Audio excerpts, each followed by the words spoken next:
பிரியமானவர்களே, இயேசு கிறிஸ்துவின் நாமத்தில் உங்களை நான் வாழ்த்துகிறேன்.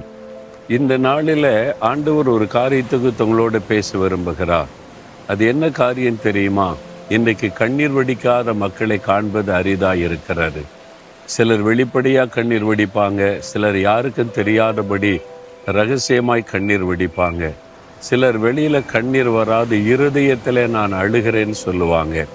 சிலர் இரவில் படுக்கையை கண்ணீரினால் நினைப்பார்கள். அந்த மாதிரி உங்கள் வாழ்க்கையில கூட உங்களுடைய உள்ளத்தை ஏதோ ஒரு காரியம் காயப்படுத்தினதுனால அழுது கொண்டிருக்கலாம். வெளியில் எல்லாருக்கு மத்தியில் அழ முடியாதபடி இருதயத்திலே நீங்கள் அழுது கொண்டிருக்கலாம்.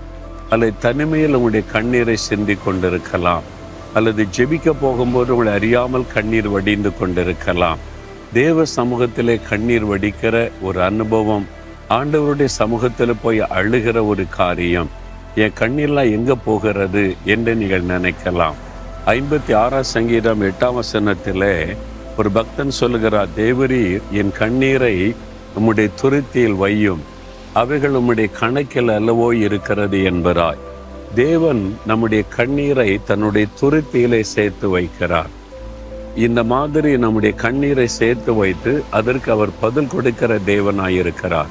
வேத புஸ்தகத்தில் அன்னாள் என்கிற பெண் அழுத பொழுது தேவன் உடனே மனம் இறங்கி அற்புதம் செய்ததை வேதத்தில் பார்க்கிறோம்.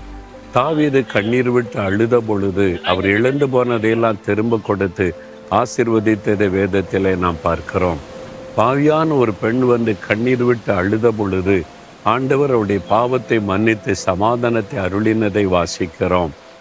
ஒரு வாலிப மகள் வந்து கண்ணீர் விட்டு அழுத பொழுது அவருடைய கண்ணீரை துடைக்க ஒரு மரித்த போனவுடைய சகோதரனை உயிரோடு எழுப்பினார்.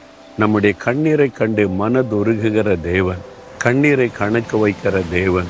ஒரு சமயத்தில் இயேசுவே தன்னுடைய பிள்ளைகள் அழுகிறதை பார்த்து கண்ணீர் வடித்தார் என்று யோவான் 11ஆம் அதிகாரத்திலே நம்ம வாசிக்கிறோம்.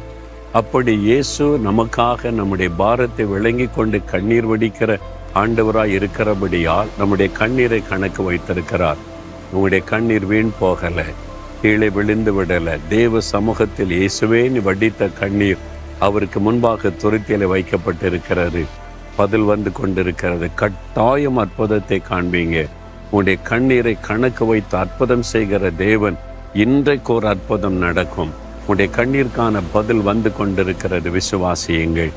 ஆண்டவரே, நீர் கண்ணீரை கணக்கு வைத்து பதில் கொடுக்கிற அற்புதமான தேவன். இந்த மகன் இந்த மகள் வடித்த கண்ணீர் உம்முடைய துருத்தியில் இருக்கிறது அல்லவா, அதை நினைத்தருளும். அந்த கண்ணீருக்கு பதில் கொடுக்கும்படி அற்புதம் செய்து மகிழ பண்ணும். இயேசுவின் நாமத்தில் ஜெபிக்கிறோம் பிதாவே. ஆமேன், ஆமேன்.